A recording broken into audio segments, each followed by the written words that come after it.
Hey guys, welcome to another episode of Fat Pack to Six Pack. I'm Azam and I'm here to help you and me get a six pack and stay motivated too. So today was a wicked back session, absolutely epic, really enjoyed it. Started off with 4 sets of 4 chin-ups. The goal was 4 sets of 8, but I'm working towards that, so 4 sets of 4. First 2 sets, no problem. Actually on the first set, easy. Second set, push to get to the 4th one. Third set, again, 3, 4 was pretty much there. I kind of adjusted a little bit as I was doing it and I felt, ooh, I can get my extra 4th one in. 4th set, struggled, got to 3, and 3 was already, the bar was about here. I didn't think I got my chin over it, and number 4 was about here with the bar. But I carried on trying to push. But that was wicked, so I enjoyed that. Obviously, still working towards 4 sets of 4, which would be great, and then 4 sets of 5, 4 sets of 6, and so forth. But slow and steady wins the race on this one. Next I went on to deadlifts. 4 sets of 8 was the goal. I moved the weight up to 130 kg, which I realised actually I did that on calf raises 2 days ago. So I left the weight on there, 130 kg for deadlifts. I managed 2 sets of 8, a set of 6 and a set of 5, which was really good actually. I don't think I've ever really lifted 130 with technique and kind of going through the whole motion, which was absolutely awesome. So really chuffed, especially to do sets of that. Then I went on to bent over row, so underhand grips, kind of rowing a little bit low, kind of around the belly button area. Pulling in kind of works the low parts of your lats as well, so kind of like the wings on the side, which was great. 4 sets of 8 at 95 kg. Now on this one I actually felt the muscle working. I wasn't thinking about the upper back and anything like that. I was just trying to think about the lats where it was hitting. It was hitting more the lower part, so I really enjoyed that one and pushed those ones. 4 sets of 8, which was cool. 95 kg on that. Then I went on to bent over high rows. 75 kg on that, so basically working upper back, your posture, kind of lifting the bar up as high as you can. Generally kind of ends up around just above the chest, kind of above the nipple mark over here, and kind of just throw them out as much as I can. Try and hit elbows as high as possible. So 4 sets of 10 with 75 kg is the goal on that one, so I did manage 4 sets of 10. First set I stopped at 8 and then pushed out the last 2. Second set I think I got to 7, pushed out the last 3. Third set I got to 6, then 8, then 10. Final set was the same, 6, 8 and 10. Oh no, 7, then 7, 8, 9, 10. Which was cool. And then after that I was thinking to myself, let me throw in another exercise, because when I was doing low rows I was like thinking about where on my back it was working. Now I wanted to hit slightly higher on my back, so between the 2 points, between my low rows and my high rows, so more around the mid kind of part of the back as well. So what I did was after that, after the high rows, I went to, with 75 kg, I think I did 3 sets of 8, well 3 sets of, 8 to 10, maybe even 4 sets. And I did overhand grips, so almost like a low row but slightly overhand, kind of putting it up around between the belly button and kind of the sternum, so between here and here.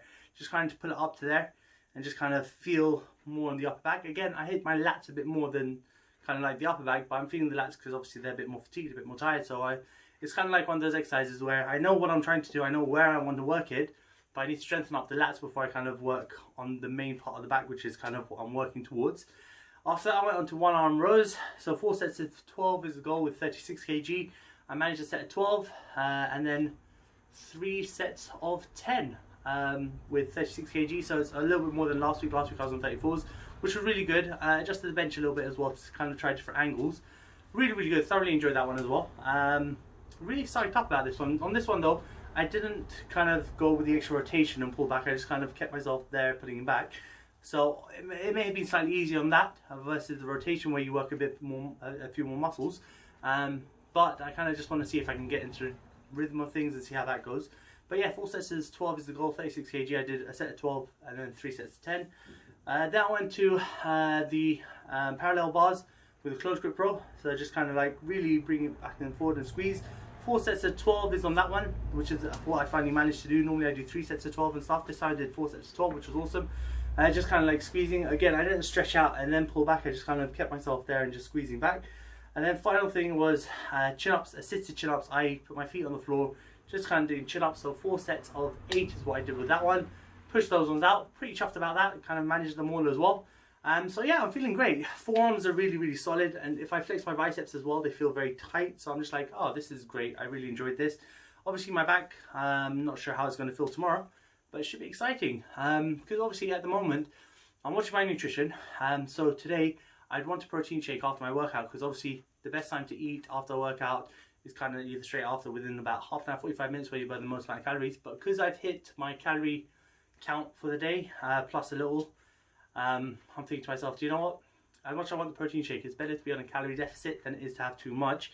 And I'm sure I've got enough body storage and fat to help the muscles kind of take whatever they need. And I've had enough protein throughout the day, so hopefully it should be okay as well. But yeah, I'm just going to go to sleep, shower, and that's it.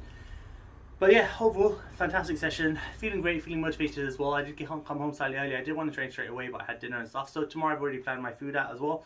I've seen what I've got available for my breakfast, my lunch, my dinner. Now with dinner, I've adjusted my dinner and my protein shake, so it's kind of working accordingly. So I'll see what I want to do, whether I do want to have any kind of dinner tomorrow. Because normally I'll get home by about 8, quarter past 8, get changed, get straight to the garage and train. So I'll also start my training session by about 8:45, 9 o'clock. Train for about an hour and a bit, till like 10:15, and then shower and everything. But at 10:15 I'm also going to have a protein shake, and if I want a little bit of food, I may have a little bit, but I'll see what happens with that one. Or I may have a protein shake, shower, and then have the rest of the protein shake, because it gives me the allowance tomorrow. And this is why it's so important to plan your food, which is what some of my, well, Vish especially has been saying, to plan your food, plan your food, plan your food, think about your nutrition, plan it, plan it, plan it. And you know, it's working really well for me actually. Occasionally I do slip up and I do have a couple of sweets at work and stuff, so like today, if I hadn't had the sweets or a few extra bits and bobs, I could have maybe had a protein shake and been slightly over, but not so far over. But because I don't want to go an extra 300-400 calories on top of what I've already gone, I'm taking the protein shake out for now and just kind of drinking water and see how it goes. But having said that as well, it's very good because my last meal was eaten by about 7:30.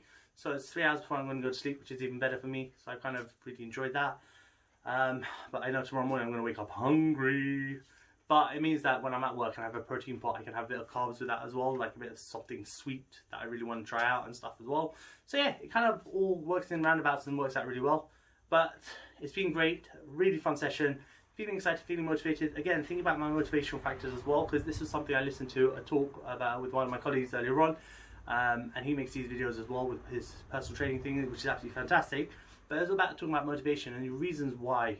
The reasons why you're doing something is the most important reason why you stay motivated, and that's one of the biggest things. So for me, there are a few reasons. First of all, I've always wanted to have that body, so I want to train to get this six-pack as well. I watched a Bollywood actor who did his transformation. I thought, yes, if he can do it, I can definitely do it.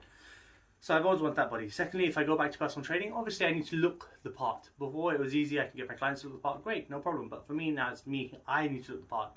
Thirdly, there was a competition with my sister. I don't know if she's still in the competition or not, but it was who can look better by the next time we meet up.